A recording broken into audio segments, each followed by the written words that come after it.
پیغمبر علیه الصلاة والسلام وفرمایل چې یو انسان داسې دی چې د هغه نه دونه ګناهونه شوي دي که د هغه دا ګناهونه راغونډ کړلی شي نو د ځمکې نه واله تر اسمانه پورې چې دا څونه خلا ده د ده د ګناهونو نه به دا ټوله ځمکه ډکه شي، دا ټوله خلا به ترې ډکه شي، دا ټول کائنات د ده د ګناهونو نه ډک شي او د بلې ګناه کولو ځای پکې هم نه بله ګناه پکې ځای کولی هم نه شي. دا ټوله دنیا داسې ډکه شي د یو انسان د ګناهونو نه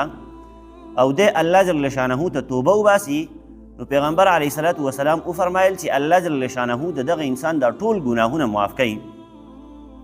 یعنی څونه رحیم او کریم الله دی زمونږ. بیا پیغمبر علیه الصلاة والسلام وفرمایل چې که تاسو چرته ګناهونه نه کوئ او تاسو خطاګانې نه کوئ،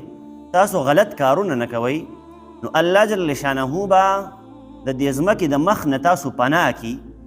تاسو به ختم کی او ستاسو په ځای باندې به الله جل شانه داسې یو مخلوق راولي چې هغه به ګناهونه کوي او پس د هغې به بیا په دغه ګناهونو باندې خپیمانتیا کوي او د الله جل شانه نه به توبه وباسي او الله جل شانه به دغه مخلوق ته د دو دا ګناهونه معاف کوي. نو دا خبره څونه د فکر قابله ده چې پیغمبر علیه الصلاة والسلام د خولې وینا ده. زمونږ خو داسې فطرت جوړ شوی دی، داسې سوچ او فکر هم جوړ شوی دی چې یاره ګناهونه رانه وشو نو اوس زه خو ډېر غټ ګناهګار بنده یم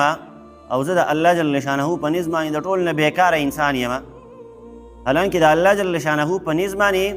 د ټولو نه بهترین انسان دغه دی چې دی ګناه کوي او د هغې نه پس توبه وباسي او الله جل شانه ورته هغه ګناهونه معاف کوي. دا په دې حدیث کې پیغمبر علیه الصلاة والسلام د الله جل شانه د رحم هغه مظاهره کوي مونږ ته، د الله جل شانه هغه رحم او کرم مونږ ته ظاهروي چې تاسو د کم چا عبادت کوئ، تاسو په کم چا باندې ایمان راوړی دی او کم چا ته تاسو سهار ماښام ښکته کیږئ، د هغې بډایي بیانوئ،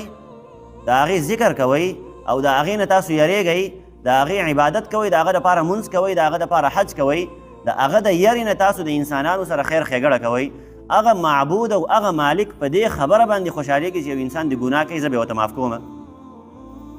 نو دا څونه د فایدې خبره ده. خو زمونږ ذهن الټه جوړ شوی دی او دغه خبره انتهایي غلطه ده چې یاره ما نه ګناهونه کېږي نو بس مړه که زه ډېرې توبې هم وباسم الله جل شانه مې وایي نه معاف کوي. ما خو دونه ګناهونه کړي دي، ما خو دونه غلط کارونه کړي دي، که چېرته ډېر هم د الله جل شانه په دربار کې توبې وباسم او ډېر او زارۍ ورته وکړم خو الله جل شانه مې نه معاف کوي. نه جي نه معاف کوي دي. دغه زما او ستا دغه خبره غلطه ده، زما او ستا دغه ذهن غلط جوړ شوی دی، زما او ستا دغه سوچ فکر غلط جوړ شوی دی.